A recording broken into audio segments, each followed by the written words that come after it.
The city of Lisbon has a way of hiding secrets beneath its golden light. The terracotta rooftops glow at sunset, the Tejo River reflects dreams, and the cobblestone streets whisper promises of new beginnings. But not all promises are meant to be kept. Some are broken in silence, in the shadows of rented apartments where immigrants work double shifts, and love becomes a luxury no one can afford. This is a story about two people who left everything behind to chase a dream in Portugal, only to discover that the greatest distance isn't measured in kilometers, it's measured in trust. Rafael and Mariana came from a small town in Brazil where life moved slowly and everyone knew your name. They sold their modest home, said goodbye to family, and boarded a plane with nothing but 2 suitcases and a shared vision of prosperity. Rafael believed in hard work. Mariana believed in something else, something she would never say out loud until it was too late. What you're about to hear isn't just a story of betrayal. It's a map of how love dies in small moments, how lies grow roots in fertile soil, and how redemption sometimes requires you to lose everything first. By the end, you'll understand why some people walk away stronger and why others are left holding the pieces of a life they never truly owned. Because beneath Lisbon's warm embrace lies a truth that immigrants know too well. Survival isn't just about making it to a new country. It's about knowing when to let go of the person who's drowning you. The question isn't whether Rafael saw the signs. The question is whether he had the courage to believe them. They arrived in Lisbon on a Tuesday morning in late September, when the city still held the warmth of summer, but whispered the approach of autumn. Rafael carried both suitcases down the narrow stairs of their new apartment, a cramped studio in the Moraria district, where the walls were thin and the neighbors spoke 5 different languages. Mariana stood by the window, looking out at the tiled facades and laundry lines, her face unreadable. Rafael unpacked their clothes with careful hands, folding each shirt as if arranging pieces of their future. He had saved for 3 years to make this move possible, working construction jobs under the Brazilian sun, dreaming of a life where Mariana could finish her nursing degree and he could open a small business. Portugal was the gateway, the promise, the answer to prayers he'd whispered into countless sleepless nights.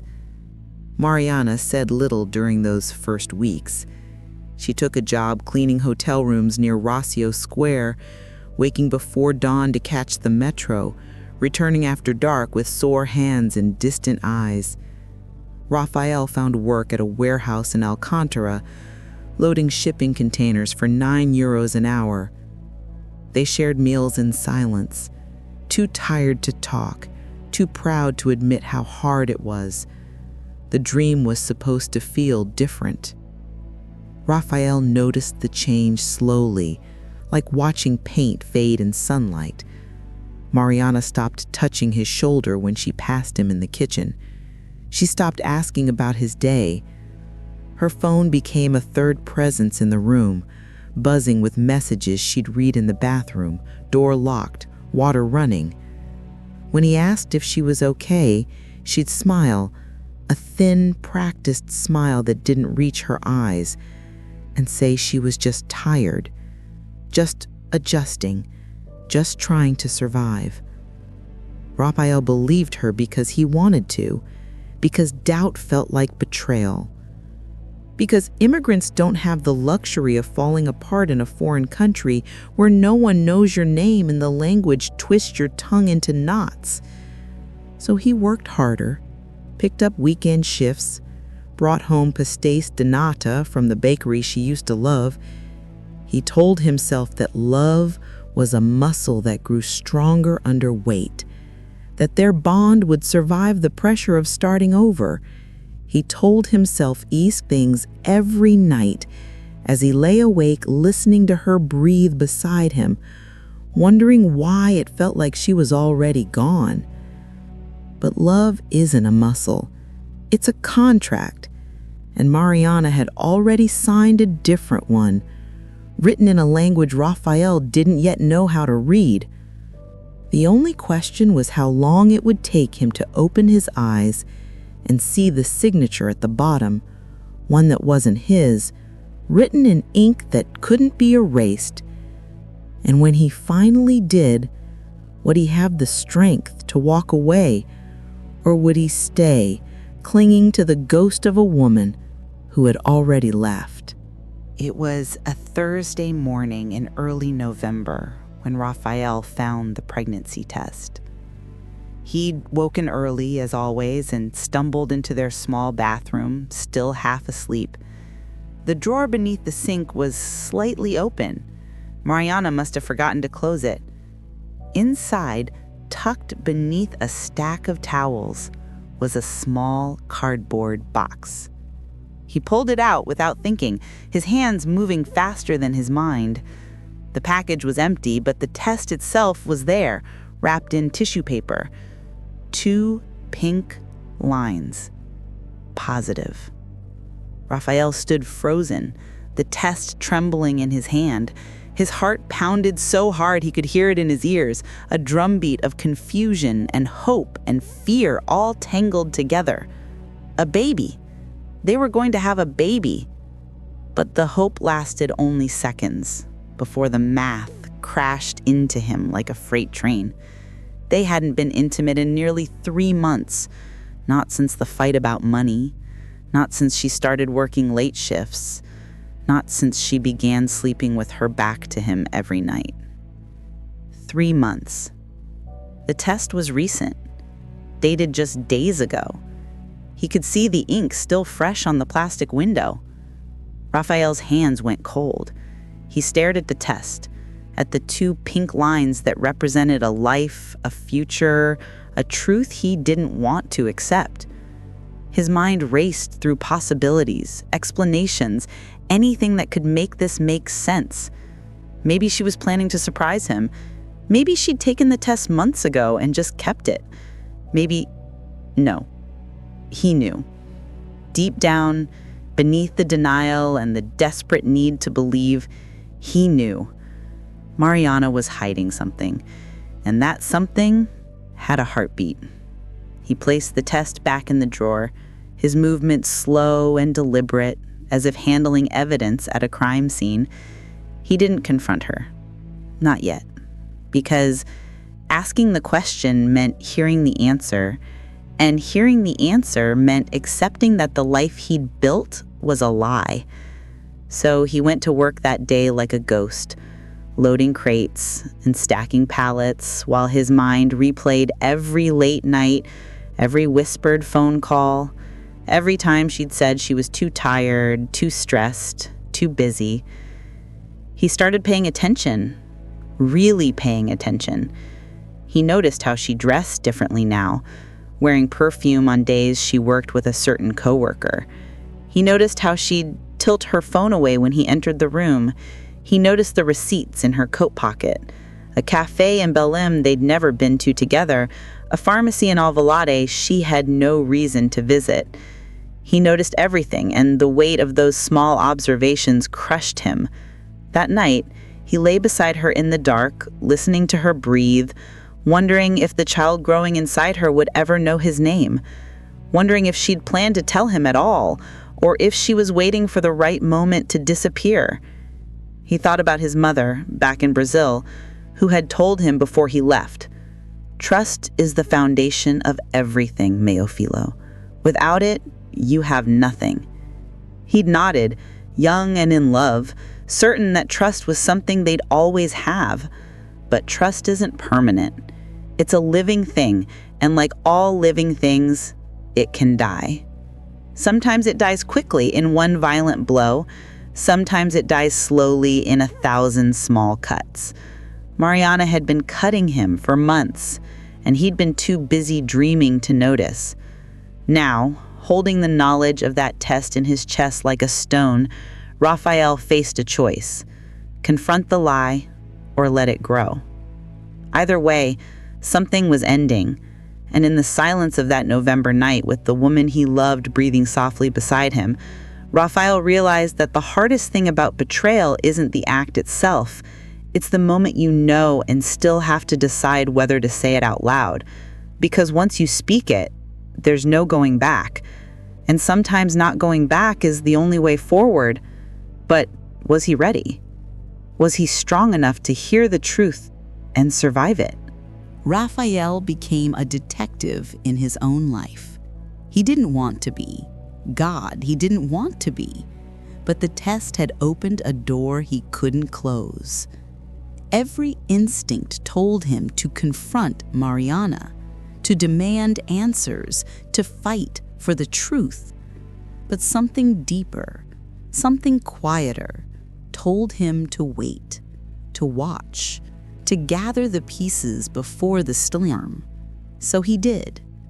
He started documenting everything, not with anger, but with the cold precision of a man who knew he'd need proof. Not for the world, but for himself. He took photos of receipts she left in her purse. He wrote down the times she came home late, the names she mentioned in passing, the excuses that changed from week to week. He didn't touch her phone. He didn't need to. The pattern was already there, drawn in invisible ink across their shared life. Mariana worked at a luxury hotel near the riverfront, part of the housekeeping team. She'd mentioned a coworker named Lucas early on, a manager, married, charming in the way men are when they know how to smile without meaning it. Raphael had met him once, briefly, at a staff gathering. Lucas had shaken his hand, looked him in the eye, and said all the right things. Raphael remembered thinking he seemed nice. Now that memory tasted like ash. He started paying attention to Lucas's name. It came up too often. Lucas said I could pick up extra shifts. Lucas helped me fix the scheduling issue. Lucas thinks I'd be good in a supervisory role. Each mention was casual, innocent, wrapped in the language of work. But Raphael heard what wasn't being said. He heard the way her voice softened when she spoke his name. He heard the pauses, the careful construction of sentences designed not to reveal too much. One evening, he followed her. He hated himself for it, but he did it anyway. She'd said she was working a late shift, that she'd be home by 11.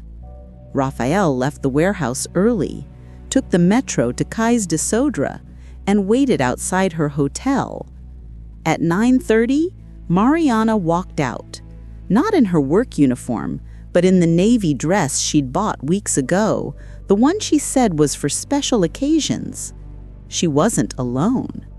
Lucas was beside her, his hand resting lightly on her lower back. As they crossed the street toward a small restaurant tucked into an alley off Rue d'Arsenal. Raphael watched from across the street, his chest tight, his hands shaking. They sat by the window. He could see them laughing, leaning in close, the kind of intimacy that doesn't belong to coworkers. At one point, Lucas reached across the table and took her hand. Mariana didn't pull away. Raphael turned and walked home. He didn't cry. He didn't scream. He just walked. Through the narrow streets of Alfama, past the yellow trams and fado bars where people sang about saudade, that uniquely Portuguese longing for something lost. He understood it now. He was living it. By the time he reached their apartment, he'd made a decision. He wouldn't confront her yet, Not until he had everything. Not until there was no room for excuses, no space for lies. Because Mariana was good at lying. She'd been doing it for months, maybe longer. And if he confronted her now, she'd twist the story, make him doubt what he's seen, what he knew. So he kept watching, he kept documenting, he kept dying a little more, each day, carrying the weight of her betrayal like a stone in his chest, waiting for the moment when the truth would be so undeniable that even she couldn't run from it. And in those quiet, terrible weeks, Raphael learned something about himself. He was stronger than he thought, strong enough to endure the pain, strong enough to prepare for the end, strong enough to let go of the woman he loved. Because loving someone who betrayed you isn't love, it's drowning. The only question left was whether Mariana knew she'd already lost him, and whether, when the moment came, she'd beg for forgiveness or simply walk away. But Raphael already knew the answer. People who lie don't beg. They justify. They blame. They make you the villain in a story they wrote. And he was done being a character in someone else's fiction. So he waited, gathered his proof, and prepared for the day when silence would finally break. And when it did, the world would know who Mariana really was. Not the woman he had loved, but the stranger she'd become. How much betrayal can one man carry before it breaks him? Or does it forge him into something unbreakable? The truth came faster than Raphael expected, delivered not by his investigation, but by chance. The kind of chance that feels like the universe finally saying, enough. It was mid-December, just as Lisbon's Christmas lights began to illuminate the Baixa district, casting warmth over a city that suddenly felt colder than ever. Raphael had been at the warehouse when his phone rang. A number he didn't recognize, a voice he'd barely remembered. It was Tiago, a friend of a friend who worked in immigration services, someone Raphael's had helped move furniture months ago. They'd exchanged numbers, stayed in loose contact. Tiago's voice was hesitant, uncomfortable. Raphael, I don't know if this is my place to say, but I saw something today at the immigration office. Your wife was there with another man. Raphael's grip on the phone tightened. Go on. Tiago paused, choosing his words carefully. They were applying for residency documentation together, and they had an appointment at a prenatal clinic nearby. I saw the paperwork when it fell out of her bag. I'm sorry, man. I thought you should know. The line went quiet. Raphael thanked him, hung up, and stared at the concrete floor of the warehouse. He didn't move for a long time. That evening, Raphael went to the clinic Tiago had mentioned, a small private practice in Campo de Orique. He didn't go inside. He just stood across the street, hands in his pockets, watching the door. At 6:15, Mariana and Lucas emerged. She was holding a folder of documents, and Lucas had his arm around her shoulder, protective, possessive. They walked toward the metro station, laughing about something Raphael couldn't hear. He followed them at a distance, not because he needed more proof, but because he needed to see the full picture. They stopped at a cafe near the station. Through the window, Raphael watched as Lucas placed his hand on Mariana's stomach, a gesture so intimate, so tender, it felt like a knife twisting in Raphael's ribs.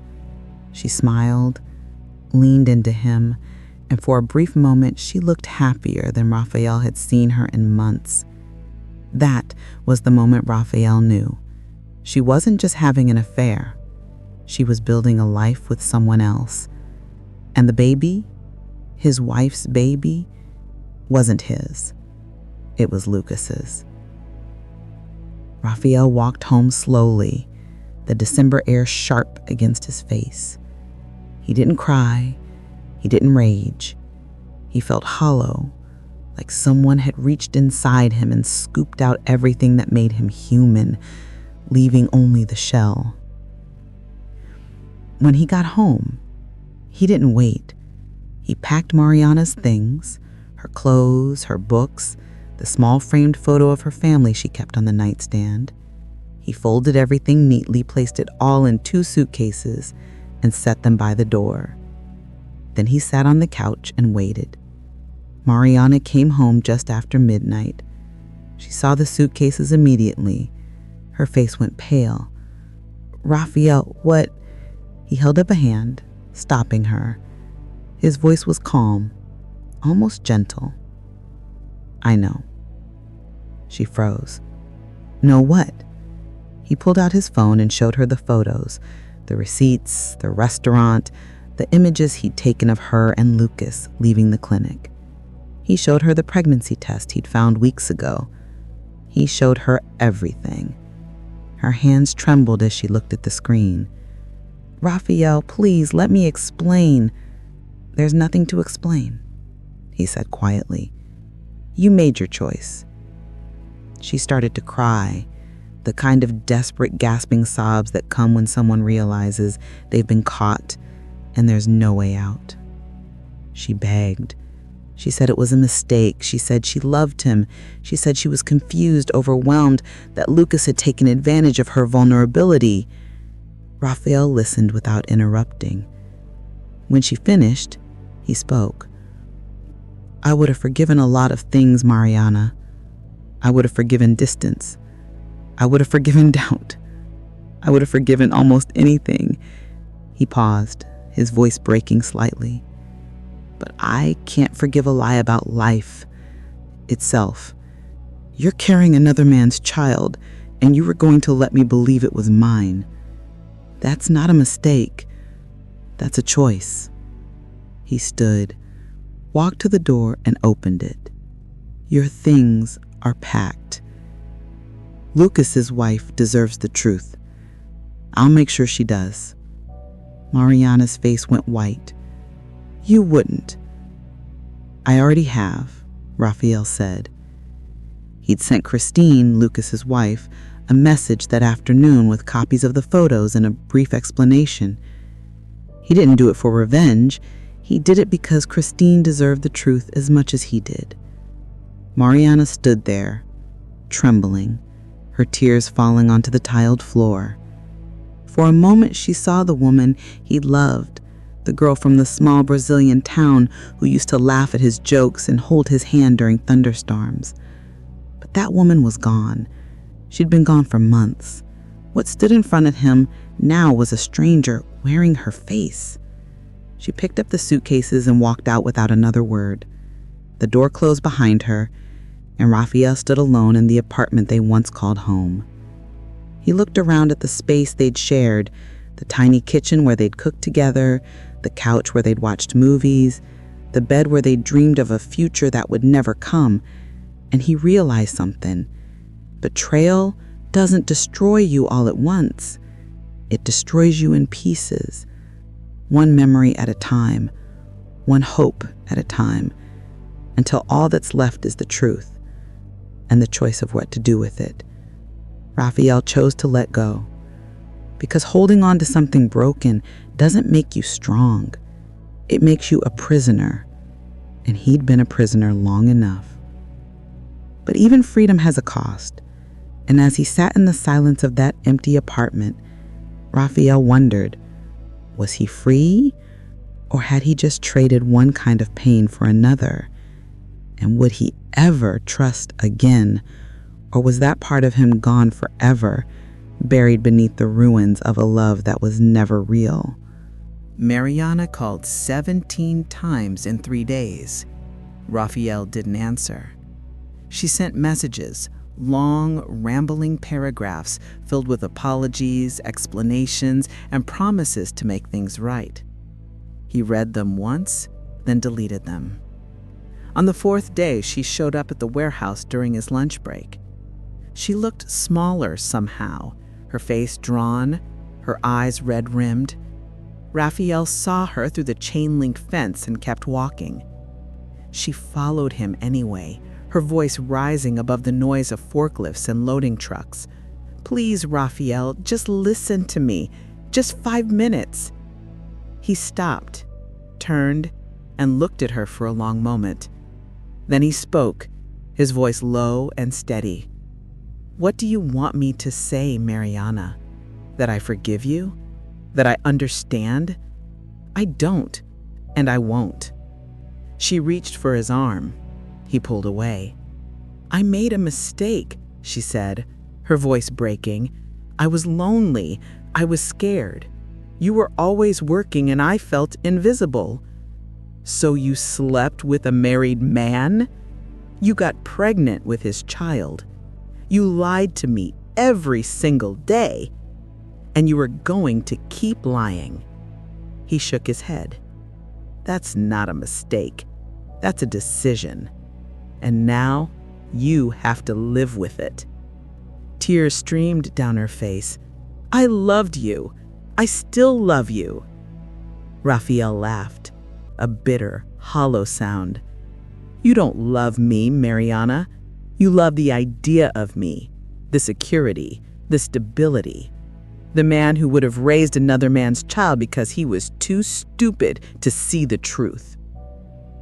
He leaned in slightly, his voice dropping to a whisper. "But I see you now. I see exactly who you are." She flinched as if he'd struck her. "Please," she whispered, "don't do this." Raphael took a step back. "I'm not doing anything. You did this. You broke us. You burned everything we had, and now you want me to stand in the ashes and pretend it's still a home." He turned and walked back toward the warehouse. She called after him, but he didn't turn around. That night, Raphael sat on the balcony of his apartment, looking out over the rooftops of Mararia. The city glowed in the distance, warm, alive, indifferent to the small tragedies of its residents. He thought about the man he used to be, the one who believed love was enough, who thought hard work and good intentions could protect him from the cruelty of the world. That man was gone. In his place was someone harder, colder, wiser. But wisdom has a price, and Raphael paid it in loneliness. He threw himself into work, picking up extra shifts, saving every euro he could. He stopped going to the cafes they used to visit. He stopped walking the streets they used to walk. He built walls around himself, high and thick, and told himself it was strength. Maybe it was, or maybe it was just survival. Meanwhile, Mariana's life unraveled. Lucas's wife, Christine, filed for divorce and made sure everyone at the hotel knew why.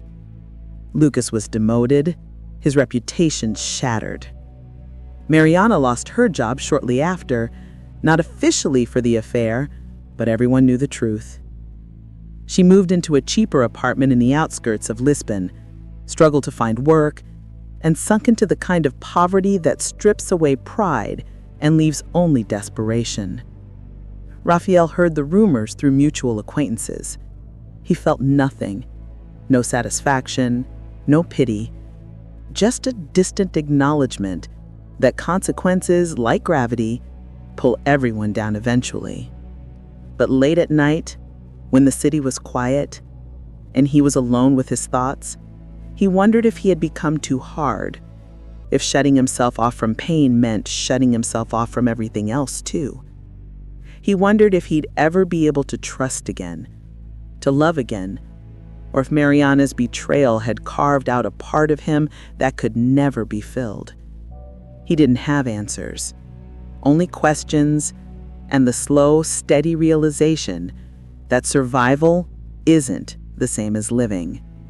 Because you can survive anything, But living, truly living, requires faith. And Raphael's faith was buried somewhere beneath the rubble of his old life, and he didn't know if he had the strength to dig it out. So he worked, he saved, he kept moving forward, and he told himself that someday the pain would fade, that someday he'd be whole again. But deep down, he wasn't sure he believed it. And maybe that was the real cost of betrayal. Not the lie itself, but the way it makes you doubt everything, even hope, even yourself. Can a man rebuild after everything he believed in crumbles? Or does he simply build something new on broken ground? If you're enjoying this story, don't forget to subscribe and turn on notifications. That way, you won't miss the next chapter of life, love, and redemption. Winter in Lisbon can be deceptive. The sun still shines, the city still hums with life, but there's a coldness that seeps into the bones, a dampness in the air that makes everything feel heavier. Raphael felt that weight every morning as he walked to the warehouse, his breath visible in the early dawn, his thoughts circling the same question: what now?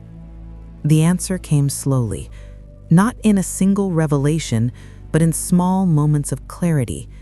He couldn't change what had happened.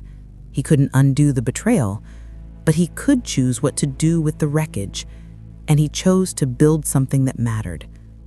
Raphael had always been good with his hands, fixing things, building things, making order out of chaos. He started volunteering at a local community center in Motoria, a place that helped immigrant families navigate the bureaucratic maze of Portuguese residency, housing, and employment. He taught basic construction skills to men like him, men who'd left everything behind and were trying to rebuild in a foreign land. He helped families find affordable apartments, negotiate leases, understand their rights. It wasn't glamorous work, it didn't pay, but it gave him purpose. And purpose, Raphael learned, was the antidote to bitterness. The more he helped others, the less room there was in his heart for anger. He met people whose stories made his own pain feel smaller. A Syrian father who'd lost 2 children crossing the Mediterranean, a Bangladeshi woman working 3 jobs to send money home to her sick mother, an Angolan teenager living in a shelter because his family's visa had expired. Their resilience humbled him. Their hope, despite everything, reminded him that survival wasn't weakness, it was strength. One evening, after a particularly long session at the community center, Raphael sat outside with Paulo, an older Portuguese man who ran the center's legal aid program. Paulo had watched Raphael over the past months, seen the transformation from a man hollowed out by betrayal to someone slowly finding his footing. "You're different now," Paulo said, lighting a cigarette and gazing at the tiled rooftops, quieter but stronger. Raphael shrugged. "I don't know about stronger. I couldn't keep drowning." Paulo nodded. "Betrayal is like that. It either sinks you, or it teaches you to swim in deeper water." He exhaled smoke into the cool night air. "The question is, what kind of man do you want to be on the other side?" Raphael thought about that for a long time.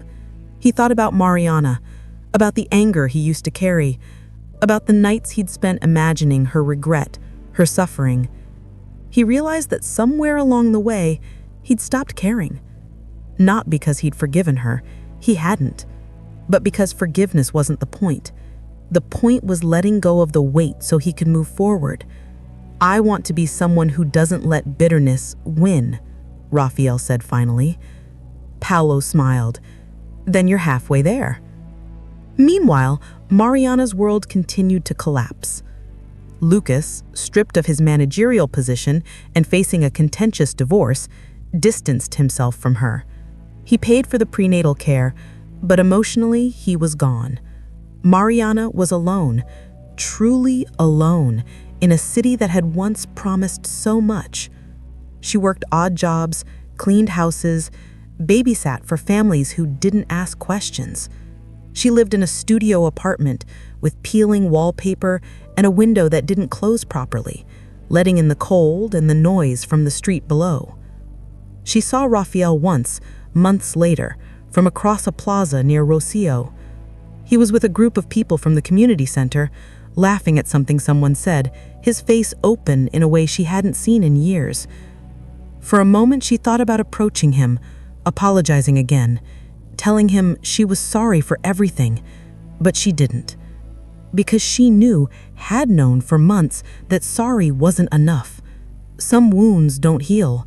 Some bridges, once burned, can't be rebuilt.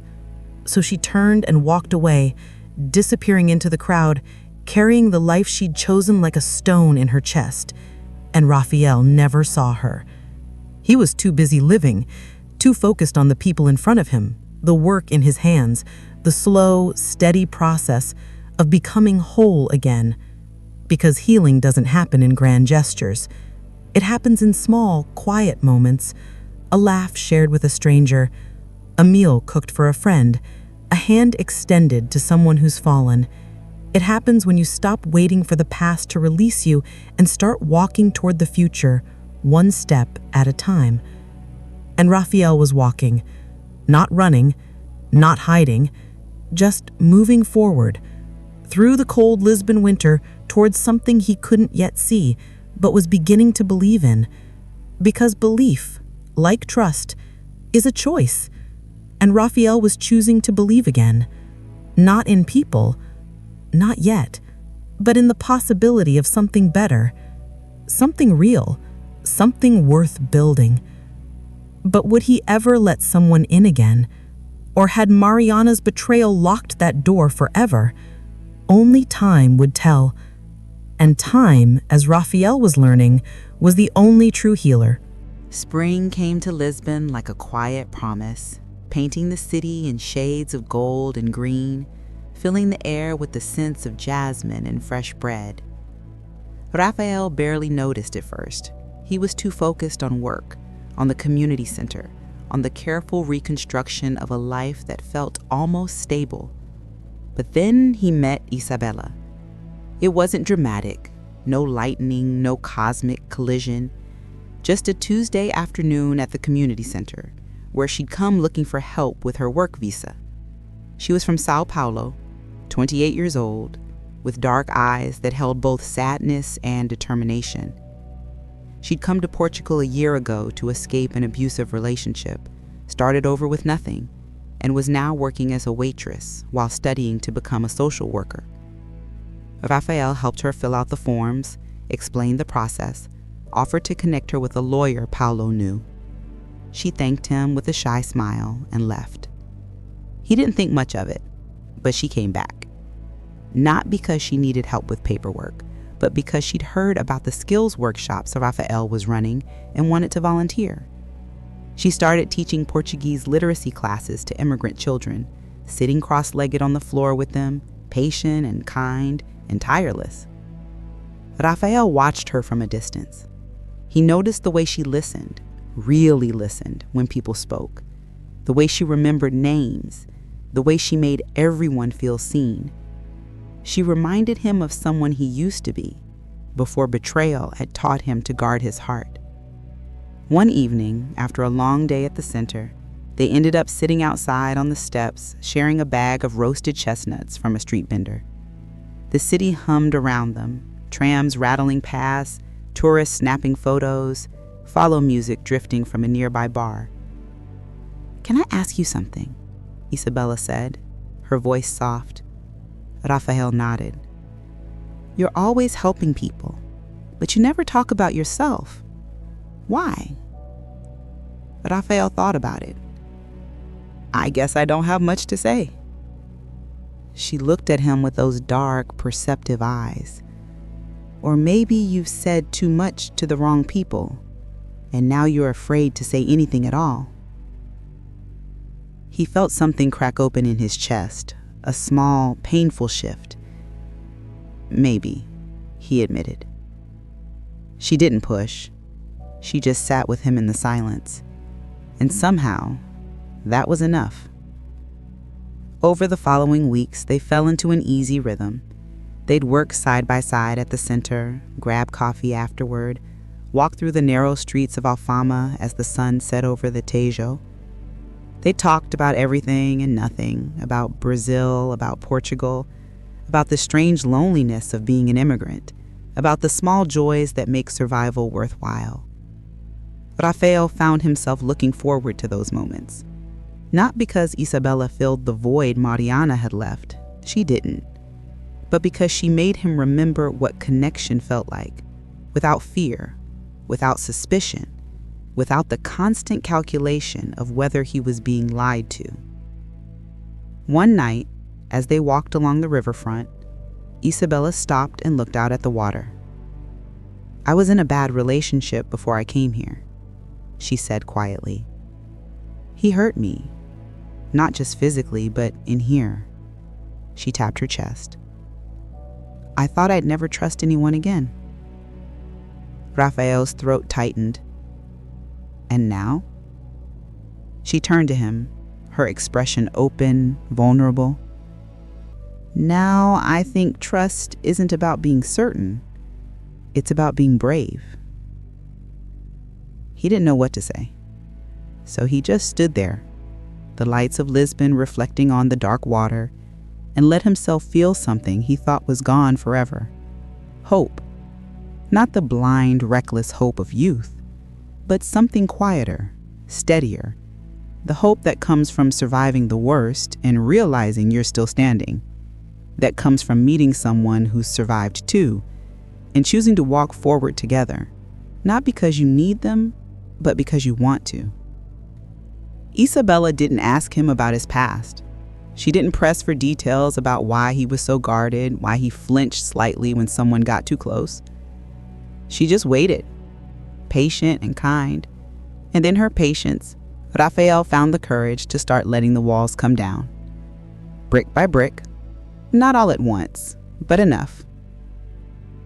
One evening, after a long day, he told her. Not everything, not the details, not the full weight of the betrayal, but enough. He told her about Mariana, about the pregnancy that wasn't his, about the lies, about the way it had broken something in him he didn't know how to fix. Isabella listened without interrupting. When he finished, she reached over and took his hand. "I'm sorry that happened to you," she said. "But it doesn't define you." "It feels like it does." "No," she said firmly. "It's part of your story, but it's not the end." And in that moment, sitting on a bench overlooking the river, with the city lights glowing in the distance and her hand in his, Rafael believed her. Because maybe that's what healing is. Not forgetting the pain, but learning to carry it without letting it crush you. Not pretending the scars don't exist, but accepting them as proof that you survived. Rafael wasn't whole yet. He might never be. But he was learning to live with the broken pieces. And with Isabella beside him, those pieces didn't feel so heavy anymore. They felt like the beginning of something new. Something honest. Something worth protecting. But could he really let himself love again? Or was he just setting himself up for another betrayal, another fall? He didn't know. But for the first time in a long time, he was willing to find out. And maybe that willingness, that terrifying, fragile willingness, was the bravest thing he'd ever done. Because it's easy to close your heart after it's been broken. The hard part is opening it again. The months passed quietly, marked not by dramatic moments, but by the steady accumulation of small, beautiful things. Rafael and Isabella didn't rush. They took their time, building trust the way you build a house, one brick at a time, with care and patience and a shared understanding that foundations matter. They cooked together in Rafael's small apartment, Her teaching him how to make feijoada the way her grandmother did, him showing her the Portuguese caldo verde Paulo's wife had taught him to make. They walked through the city at night, talking about their dreams.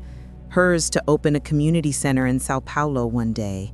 His to start a small construction business, helping low-income families build safe, affordable homes. They laughed. They argued about silly things, whether Benfica or Sporting was the better football team, whether pastel di nata was better with or without cinnamon. They sat in comfortable silence, reading or working side by side, content just to be in each other's presence. And slowly, carefully, Raphael opened up. He told her about the mornings he still woke up with his chest tight, about the moments when he saw a woman who looked like Mariana and felt his heart race with old, unresolved anger. He told her about the fear that he'd never be able to fully trust again, that some part of him was permanently damaged. Isabella listened. She didn't try to fix him or tell him his feelings were wrong. She just held space for his pain, acknowledged it, and reminded him that healing wasn't linear, that some days would be harder than others, and that was okay. "You're not broken, Raphael," she said one night as they sat on his balcony, the city lights twinkling in the distance. "You're rebuilding, and rebuilding takes time." He looked at her, this woman who'd been through her own hell and come out the other side with kindness still intact, and felt something shift in his chest. Not the desperate, consuming love he'd felt for Mariana. That had been built on illusion, on the person he thought she was rather than who she truly was. This was different, quieter, deeper, built on truth.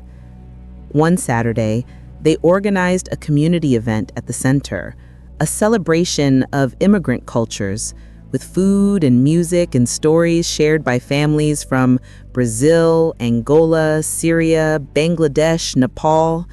Raphael watched as Isabella moved through the crowd, making sure everyone felt welcome, translating between languages, laughing with the children. He saw the way people gravitated toward her, the way her presence made the room feel safer, warmer. And he realized something. He loved her. Not because she'd healed him. He was still healing, still would be for a long time, but because she made him want to be better. Because she saw the broken parts of him and didn't run. Because she was brave enough to trust again, and her bravery inspired his. That evening, after everyone had left and they were cleaning up, Raphael took her hand. "Isabella," he said, his voice soft. "I don't know if I'm ready to say this out loud, but I think I'm falling in love with you." She smiled, her eyes shining. "I know," she said. "I've known for a while." "And you're not scared?" "Terrified," she admitted. "But I'm doing it anyway, because you're worth it." They stood there in the empty community center, surrounded by streamers and leftover food and the echoes of laughter, and kissed for the first time. It was gentle, tentative, full of promise. And in that moment, Raphael understood something he'd been trying to grasp for months. Love isn't about finding someone who makes you forget your past. It's about finding someone who helps you carry it without letting it define your future. Together, they continued their work at the center. They helped a young Angolan couple find affordable housing. They supported a Syrian family whose asylum application had been denied, connecting them with lawyers and advocates. They taught workshops, organized fundraisers, built a community of people who'd all been lost at some point and were finding their way together. Raphael started his own small business, a social enterprise that hired immigrant workers and provided affordable home repairs and renovations for low-income families. It was modest, barely profitable at first, but it was his. built on his own terms, with his own hands. Isabella enrolled in university to complete her social work degree. She studied late into the night, exhausted but determined, and Raphael would bring her coffee and sit beside her, reading or working on estimates for his business. They weren't perfect. They argued sometimes, had bad days, struggled with money and stress and the weight of their pasts. But they were honest. They showed up for each other. They chose each other every day, even when it was hard. And that, Raphael learned, was what real love looked like. Not passion without substance, not promises without proof, but the daily, unglamorous work of building something real. One evening, as they walked along the river, the same river Raphael had walked alone months ago, drowning in grief, Isabella stopped and turned to him. "Thank you," she said. "For what?" "For letting me in, for trusting me. I know how hard that was." Raphael smiled, a real, genuine smile that reached his eyes. "You made it easier." She leaned her head on his shoulder, and they stood there watching the sunset over Lisbon, the city that had witnessed his lowest moment and now bore witness to his rebuilding. Because some places hold your pain and your healing in the same breath. Some places break you and remake you. And Lisbon, with its golden light and ancient streets, had done both. Raphael wasn't the same man who'd arrived 2 years ago, wide-eyed and hopeful, believing love was enough. He was wiser now, scarred, but also stronger. And standing beside Isabella, his hand in his, he realized that maybe the point of surviving betrayal wasn't to never be hurt again. It was to learn what real love looked like, and to have the courage to choose it when it finally appeared. Not because it was easy, but because it was true. And truth, in the end, was worth fighting for. But would he ever fully let go of the past? Or would Mariana's shadow always linger, a ghost in the corners of his new life? He didn't know, but he was willing to find out. And maybe, just maybe, that was enough. How do you know when you're finally free, when the past releases its grip and you can love without fear? Or is freedom not the absence of fear, but the choice to love anyway? One evening, nearly 3 years after he'd arrived in Lisbon, Raphael stood on the Miradoro de Santa Catarina, overlooking the city as the sun dipped below the horizon. Isabella was beside him, her hand warm in his. Below them, the Tajo River glowed orange and gold, the 25 de April bridge stretching toward the far shore, and the city hummed with the quiet energy of people coming home after long days. Raphael thought about the man he'd been when he first came here. Naive, hopeful, so certain that hard work and love would be enough to protect him from the world's cruelty. He thought about Mariana, about the life they'd almost built, about the betrayal that had shattered him. He didn't hate her anymore. He didn't think about her much at all. She was a chapter in his story, painful but past, and he'd learned that carrying hate was heavier than carrying grief. He'd heard through mutual acquaintances that she'd moved back to Brazil, that the child, a boy, had been born healthy, that Lucas had eventually reconnected with her, and they were trying to make it work. Raphael hoped they found peace, not for them, but for the child, because children don't choose the circumstances of their birth, and everyone deserves a chance at love, even if their parents fail to honor it. "What are you thinking about?" Isabella asked, leaning her head on his shoulder. "About how far I've come, and how much I've learned." "Like what?" He was quiet for a moment. "That betrayal doesn't have to define you. That pain can teach you without destroying you. That love is a choice, not a feeling, and the people who choose it every day are the ones worth keeping." Isabella smiled. That's pretty wise. I had good teachers, he said, squeezing her hand. They stood there as the sky darkened, as the first stars appeared, as the city lit up below them. Thousands of lives intersecting, each carrying their own pain, their own hope, their quiet battles. Raphael thought about the people he'd met at the community center, the families he'd helped, the small, beautiful acts of resilience that happened every day in the margins of a city that didn't always see them. He thought about Paulo, who taught him that bitterness was a choice, about Isabella, who'd shown him that trust could be rebuilt, about the version of himself he'd become, not unscathed, but unbroken. You know what I realized? Raphael said, his voice soft. What? Some promises are meant to be broken. The ones built on lies, on illusion, on what we think love should be instead of what it actually is. He paused, looking at the stars above Lisbon, the same stars that had watched over him through betrayal, heartbreak, and rebirth. But the right promises, the ones built on truth, those are the ones worth keeping.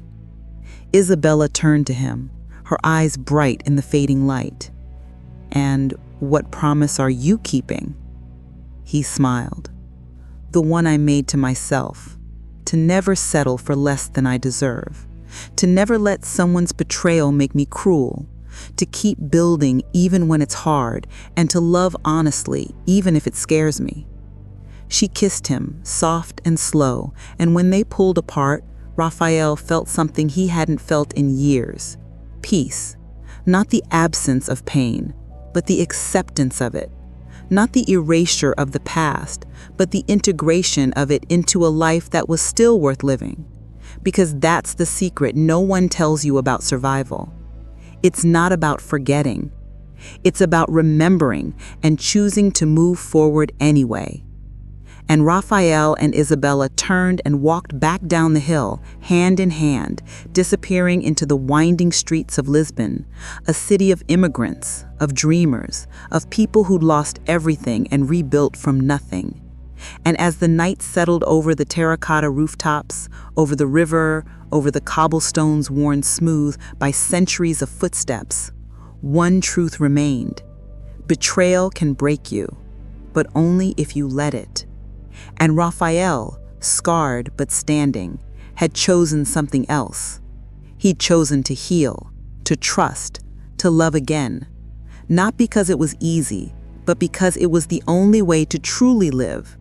And in the end, that was the greatest act of courage, not to avoid pain, but to walk through it and come out the other side, still believing in something better, still believing in love, still believing in himself. The stars above Lisbon bore witness, and the city, ancient and indifferent, kept turning. But for Raphael, beneath the same sky that had seen him fall, the future finally looked bright. So here's the question. When everything falls apart, what will you choose to build in its place? Will you let betrayal close your heart, or will you use it to learn what real love looks like? The answer, as Raphael learned, isn't found in the absence of pain. It's found in how you rise from it. And sometimes, rising is the most beautiful thing you'll ever do. If this story touched your heart and you'd like to support this work, consider buying me a coffee on Ko-fi. Every small gesture helps bring more stories like this one to life. Thank you for listening, and remember, your kindness makes stories possible.